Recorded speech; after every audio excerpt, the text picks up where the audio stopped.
Exam focus চ্যানেলে তোমাদের স্বাগত। আজ আমি আলোচনা করব সেন্টার স্টেট রিলেশনসের পরবর্তী পার্ট নিয়ে। দেখতে পাচ্ছ question number 58, centre state relations in India আর ডিপেন্ডেন্ট আপান, অর্থাৎ ভারতে কেন্দ্র রাজ্য সম্পর্ক কিসের ওপর নির্ভরশীল। এটা হবে 1, 2, 3, 4 চারটি অল অফ দিস। দেখে নাও কি কি বলা হয়েছে, কিসের ওপর নির্ভরশীল। কনস্টিটিউশনাল প্রভিশনস, অবশ্যই এটা সংবিধানে উল্লেখ আছে, তোমরা সেটা জানো, এর আগেও পড়িয়েছি। কনভেনশনস অ্যান্ড প্র্যাকটিসেস, অর্থাৎ যে প্রথা বা রীতিনীতি অনুযায়ী এটা প্রথম থেকেই চলে আসছে। জুডিশিয়াল ইন্টারপ্রিটেশনস বা বিচার বিভাগীয় অনুবাদ, বিচার বিভাগ এই বিষয়টাকে যেভাবে অনুবাদ করে। আর মেকানিক্স ফর ডায়ালগ, অর্থাৎ আলোচনা, কথাবার্তা এইসবের ওপর অনেকটা নির্ভরশীল। Next question number 59, which of the following statements is or are not violative of the principle of federalism, অর্থাৎ নিম্নলিখিত কোন নীতিটি বা নীতিগুলি যুক্তরাষ্ট্রীয় নীতিকে লঙ্ঘন করে না। এই দুটো হচ্ছে 2 এবং 3। কারেক্ট অ্যান্সার দেখতে পাচ্ছ তোমরা, দাগ দেওয়া আছে। 2 নম্বরে কি বলা আছে দেখো, the parliament of India has exclusive power to make any law with respect to any matter not enumerated in the concurrent list or state list, অর্থাৎ ভারতের পার্লামেন্ট যে কোনো বিষয় যেটা যুগ্ম তালিকা বা রাজ্য তালিকায় নেই সেই বিষয়েতে আইন প্রণয়ন করতে পারে। অবশ্যই তাহলে তিনটি যদি লিস্ট হয়, কনকারেন্ট লিস্ট আর স্টেট লিস্ট ছাড়া পড়ে থাকছে একমাত্র ইউনিয়ন লিস্ট। এরপর 3 number, the distribution of pointers between the union and provinces is done through 3 different lists enumerated in the constitution of India, অর্থাৎ কেন্দ্র রাজ্যের মধ্যে সম্পর্ক ভারতীয় সংবিধানের 3টি আলাদা তালিকাতে দেওয়া হয়েছে, এটাও সঠিক। জানো, ইউনিয়ন লিস্ট, স্টেট লিস্ট আর concurrent list. Next question, in which of the following years was the planning commission set up in India, অর্থাৎ নিম্নলিখিত কোন বছর ভারতের পরিকল্পনা কমিশন গড়ে উঠেছিল। এটা হবে 1950। জেনে রাখো, 1950 সালের 15ই মার্চ ভারতের পরিকল্পনা কমিশন গড়ে উঠেছিল এবং এই পরিকল্পনা কমিশনের চেয়ারম্যান হলেন ভারতের প্রধানমন্ত্রী, তিনি তার পদাধিকার বলে চেয়ারম্যান হয়ে থাকেন। 2014 সালে এই পরিকল্পনা কমিশন ভেঙে দেওয়া হয় এবং 2015 সালের 1 জানুয়ারি নীতি আয়োগ গঠিত হয়। ঠিক আছে, এটা বুঝলে। এরপর দেখো question number 61, which of the following statements with regard to the federal system is are correct. এখানে যুক্তরাষ্ট্রীয় ব্যবস্থা সম্পর্কে দুটি তথ্য দিয়ে বলা হয়েছে, কোনটি যুক্তরাষ্ট্রীয় ব্যবস্থা সম্পর্কে সঠিক তথ্য। দেখতে পাচ্ছ তোমরা, এটা 61C হবে, বোথ 1 and 2। কি বলা হয়েছে, in a federation 2 sets of government coexist and there is distribution of power, অর্থাৎ যুক্তরাষ্ট্রীয় ব্যবস্থায় 2 ধরনের সরকারের অস্তিত্ব পরিলক্ষিত হয় এবং তাদের মধ্যে ক্ষমতার বন্টন হয়, একদম সঠিক। There is the written constitution, অবশ্যই তাই, সেখানে লিখিত সংবিধান থেকে আমাদের ভারতেও রয়েছে। নেক্সট কোয়েশ্চেন দেখো, question number 62, which one among the following pairs is not correctly matched. এখানেতে 4টি লিস্ট দিয়েছে, 4টি বিষয় দিয়েছে, এর মধ্যে বলা হয়েছে কোনটি সঠিক নয়। 62D হবে একদম, এ নিয়ে কোনো দ্বিধা নেই। যেখানে দেওয়া হয়েছে রেসিডুয়ারি লিস্ট, এডুকেশন, অর্থাৎ এডুকেশন বিষয়টি রেসিডুয়ারি লিস্টে আছে। প্রথমত বলি, এরকম কোনো লিস্ট রেসিডুয়ারি লিস্ট বলে নেই। আর এডুকেশন বিষয়টা রয়েছে কনকারেন্ট লিস্টে। আর দেখো, 3টি ঠিক, ব্যাংকিং ইউনিয়ন লিস্টে আছে, স্টেট লিস্টে এগ্রিকালচার এবং কনকারেন্ট লিস্টে marriage. Next question, which schedule of the constitution contains the 3 list that divide powers between the union and the state, অর্থাৎ ভারতীয় সংবিধানের কোন তপশিলেতে 3টি তালিকা আছে যেখানে কেন্দ্র এবং রাজ্যের মধ্যে ক্ষমতা বন্টিত হয়েছে। 7th শিডিউল, একদম। Next, which one of the following article upholds the salutary democratic principles of no taxation without representation, অর্থাৎ সহজভাবে বলতে গেলে দাঁড়ায়, ভারতীয় সংবিধানের কত নম্বর ধারায় বলা হয়েছে যে আইন বহির্ভূত পদ্ধতিতে কোনো ট্যাক্স আরোপ করা যাবে না এটা হবে আর্টিকেল 265। এই প্রশ্নটা একবার WBCS মেন্সে এসেছিল, তোমরা দেখে রাখবে। বা উপরের প্রশ্নগুলো খুবই কমন প্রশ্ন যে কোনো পরীক্ষার জন্য, তোমরা এগুলো যদি পড়ো তাহলে অবশ্যই কমন কমন পাবে আপকামিং এক্সামে, এটা আমার দৃঢ় বিশ্বাস। Next question number 65, which among the following features of A federal system is not found in the Indian political system? অর্থাৎ নিম্নলিখিত কোন যুক্তরাষ্ট্রীয় ব্যবস্থাটি ভারতীয় রাজনৈতিক ব্যবস্থায় নেই? এর উত্তর হচ্ছে এ, ডুয়াল সিটিজেনশিপ, অবশ্যই দ্বৈত নাগরিকতা, যেটা যুক্তরাষ্ট্রীয় ব্যবস্থার বৈশিষ্ট্য, যেটা আমেরিকায় দেখা যায়, কানাডায় দেখা যায়, কিন্তু ভারতবর্ষে নেই। ভারতবর্ষে কি রয়েছে? সিঙ্গেল সিটিজেনশিপ বা এক নাগরিকত্ব রয়েছে। একজন ভারতীয় নাগরিক, সে ভারতেরই নাগরিক, আলাদাভাবে সংশ্লিষ্ট রাজ্যের নাগরিক নয়। Next, which of the following taxes is or are levied by the union and collected and appropriated by the states?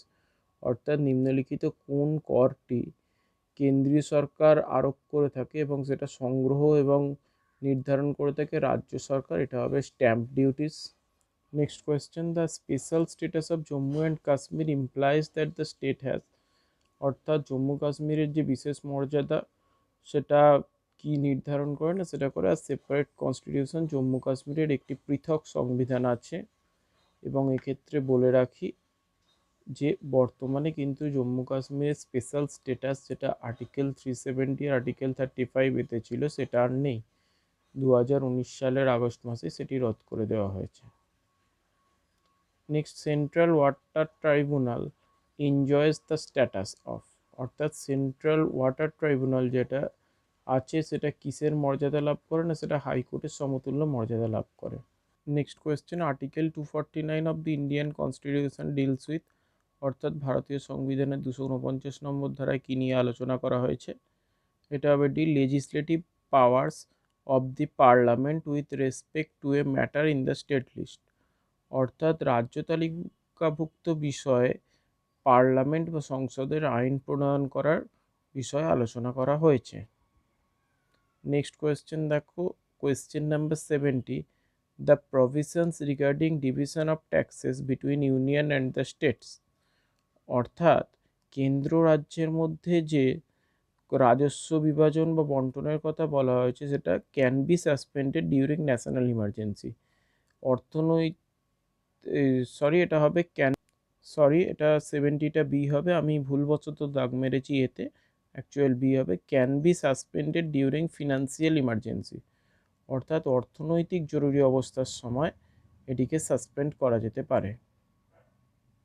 Next question, the functions of the committee on estimates as incorporated in the constitution of India shall be to, অর্থাৎ যে committee on estimates বা হচ্ছে আনুমানিক ব্যয় committee আছে, যার সদস্য সংখ্যা সব থেকে বেশি 30 জন, সব থেকে বড় কমিটি, যেটা খুব বেশি প্রশ্ন দেয় তাই আলোচনা করে দিলাম, সেটি সম্পর্কে বলেছে যে কোনগুলি সঠিক উত্তর।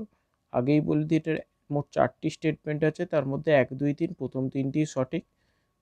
এটা আগে বুঝিয়ে দিই, report what economies improvements in organization efficiency or administrative reform may be effected, অর্থাৎ অর্থনীতি, সাংগঠনিক উন্নয়ন এবং দক্ষতার দিক দিয়ে যে অ্যাডমিনিস্ট্রেটিভ রিফর্ম হয়, প্রশাসনিক সংস্থা, সেটাকে কার্যকর করার কথা বলা হয়েছে।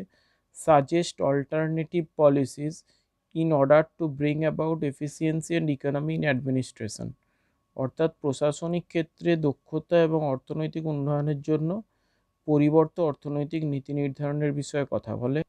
এবং 3 number, examine whether the money is well laid out within the limits of the policy employed in the estimates, অর্থাৎ আনুমানিক ব্যয় নীতি অনুযায়ী অর্থটি যথাযথভাবে ব্যবহার হয়েছে কিনা বা তার সীমা লঙ্ঘন করেছে কিনা সেই বিষয়টি দেখাশোনা করে। নেক্সট দেখো, question number 72, in a federal system of government powers are divided between the centre and states by, অর্থাৎ যুক্তরাষ্ট্রীয় ব্যবস্থায় কেন্দ্র এবং রাজ্যের মধ্যে কিভাবে ক্ষমতা বণ্টিত হয়? না, সংবিধানের মাধ্যমে। জানো, সংবিধানের 7ম তফসিলে এই বিষয়ে আলোচনা করা হয়েছে। Next, the deputy chairman of planning commission, অর্থাৎ পরিকল্পনা কমিশনের deputy chairman holds the rank of a cabinet minister, অর্থাৎ তিনি একজন ক্যাবিনেট মিনিস্টারের মর্যাদার সমতুল্য।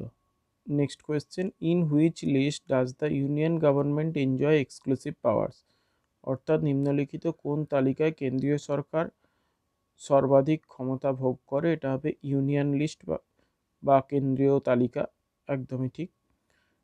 এবার question number 75, which of the following extra constitutional bodies promotes cooperation coordination between the centre and state, অর্থাৎ এখানে কতগুলি সংবিধান অতিরিক্ত সংস্থা দেওয়া হয়েছে এবং বলেছে যেগুলি কি কেন্দ্র রাজ্য সম্পর্কে সহযোগিতায় কাজ করে।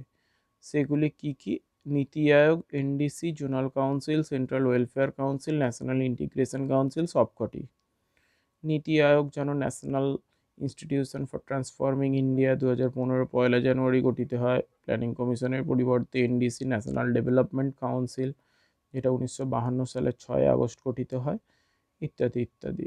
Next question, question number 76, which one of the following features of the Indian federalism has been correctly listed, অর্থাৎ ভারতীয় যুক্তরাষ্ট্র ব্যবস্থার নিম্নলিখিত কোন বৈশিষ্ট্যগুলি সঠিকভাবে তালিকাভুক্ত করা হয়েছে? 1, 2 and 4, it divides the powers between the centre and the state, অর্থাৎ কেন্দ্র রাজ্যের মধ্যে ক্ষমতা বন্টন করা হয়েছে, সঠিক।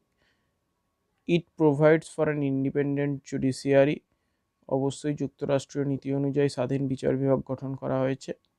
এবং 4 নম্বরটি সঠিক, it has a written constitution, যুক্তরাষ্ট্রীয় ব্যবস্থায় লিখিত সংবিধান থাকে, এখানেও তাই আছে।